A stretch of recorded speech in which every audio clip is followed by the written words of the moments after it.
کائنات حسن پھیلی تو لامحدود تھی، کائنات حسن پھیلی تو لامحدود تھی، جب سمٹی تو نام محمد ہو کر رہ گئی۔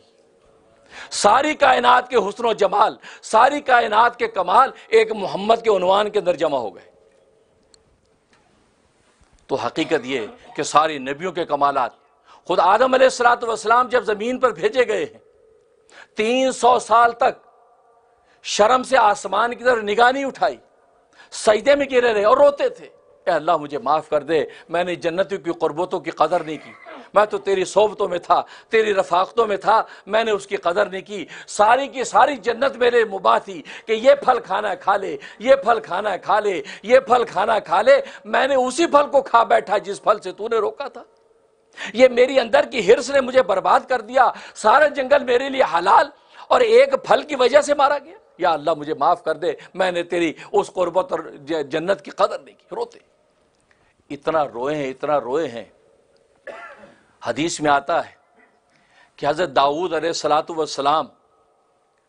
اللہ تبارک و تعالیٰ کی جب مناجات کرتے تھے تو اتنا روتے تھے، اتنا روتے تھے، فرمایا کہ اگر ساری کائنات کے انسانوں کے آنسو اکٹھے کیے جائیں تو داؤد علیہ السلام کے آنسوؤں کا 10واں حصہ نہیں بنتے ہیں، اتنا داؤد روتے تھے۔ یہاں تک کہ جس جگہ سجدے میں سر دیا ہوا ہے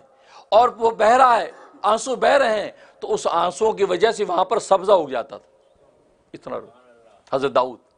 اور فرمایا کہ داؤد کے آنسو اکٹھے کیے جائیں، ساری کائنات کے آنسو اکٹھے کیے جائیں تو یہ آدم علیہ السلام کے آنسوؤں کا 10واں حصہ نہیں بنتے۔ آدم اتنا روئے، اللہ اکبر،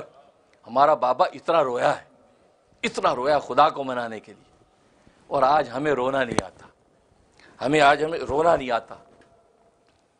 جبکہ اللہ تبارک و تعالیٰ نے ہمیں پہلی زبان رونے کی سکھائی تھی۔ انسان اور رونا سیکھ لے، بس